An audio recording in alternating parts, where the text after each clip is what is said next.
السلام عليكم ورحمة الله، أهلا بيكم وفيديو جديد مع كودك. والنهاردة هنتعلم حاجة مهمة جدا اسمها Template Inheritance. يعني إيه الكلام ده؟ دي خاصية مفيدة جدا في جانجو وهنشرحها دلوقتي بالتفصيل. أنا عندي هنا التمبلت بتاعت الهوم دوت HTML، كتبت فيها HTML وبادي وقفلت ال HTML، بس ده شكل بسيط جدا. احنا لما نبني التمبلت هنلاقي فيها كلام بقى كتير ومعقد، في عندنا تايتلز وفي عندنا البادي وفيها اجزاء كتير، في عندنا الناف بار والفوتر، الحاجات دي كلها. بس هل من المنطقي ان انا لو عندي في الموقع بتاعي 30 40 صفحة، هل لازم اكتب كل الكلام ده في كل صفحة، ولا في طريقة تانية بتسهل عليا الدنيا؟ اكيد في طريقة تانية، وهي دي التمبلت انهيرتنس. بمعناها ان احنا بنعمل قالب معين.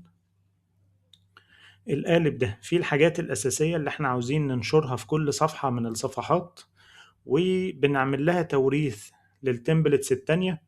أول ما بنكتب الكود اللي بيورث التمبلت دي بتظهر في كل الصفحات اللي بعد كده، ويتبقى عندنا التمبلت بنكتب فيها بقى الجزء الخاص بالتمبلت دي.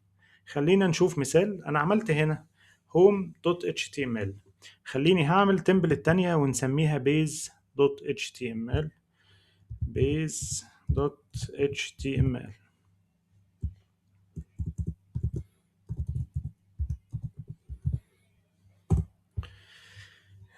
وهي دي اللي انا هكتب فيها الكود الاساسي بتاعي. نكتب html ونكتب مثلا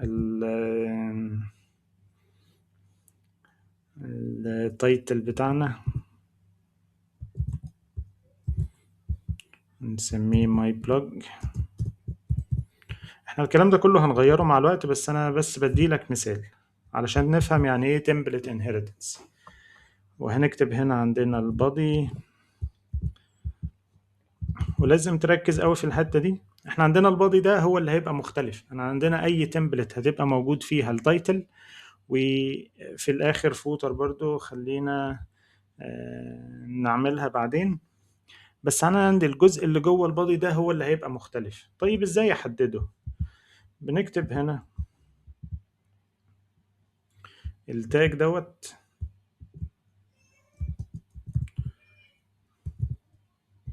بلوك كونتنت،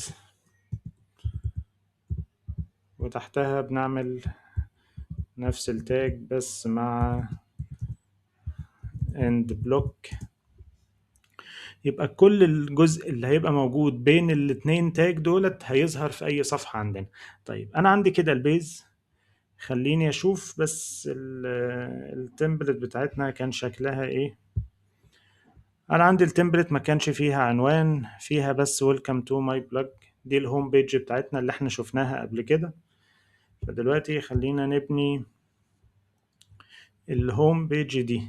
هنحذف كل ده وهنعمل التاج دوت علشان نورث التمبلت، وهو extends. وهنكتب اسم التمبلت بتاعتنا والمكان بتاعها post slash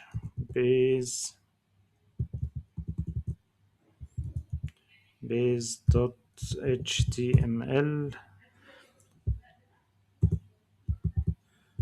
واكتب بقى التاج بتاع البلوك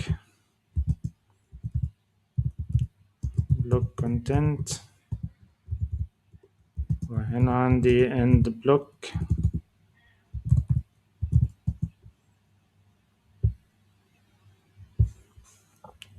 الجزء اللي هيبقى موجود هنا هو ده اللي هيظهر في الصفحة، ونكتب welcome to my blog،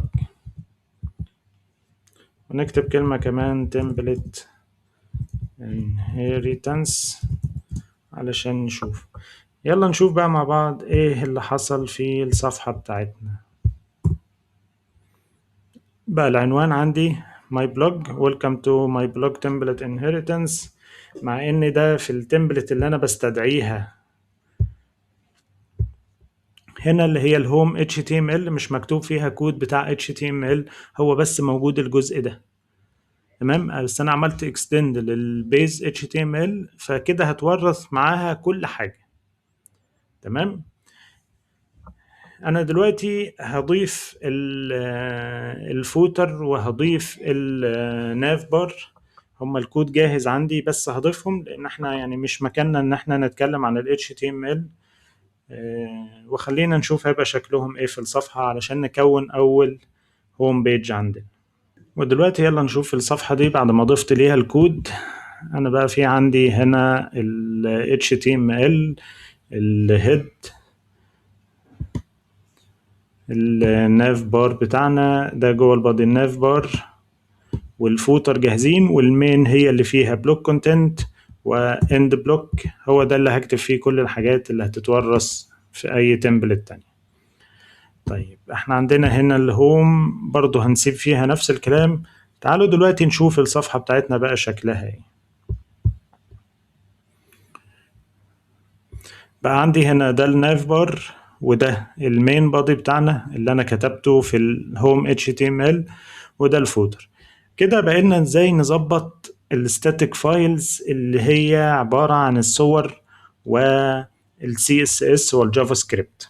انا برضو عندي سي اس اس وكل ده جاهز، انا بس هضيفه وهنعمل له انتجريشن مع الجانجو.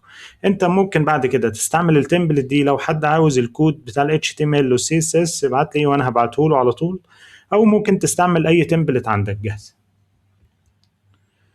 اشوفكم الفيديو اللي جاي ونعمل انتجريشن للستاتيك فايلز. سلام.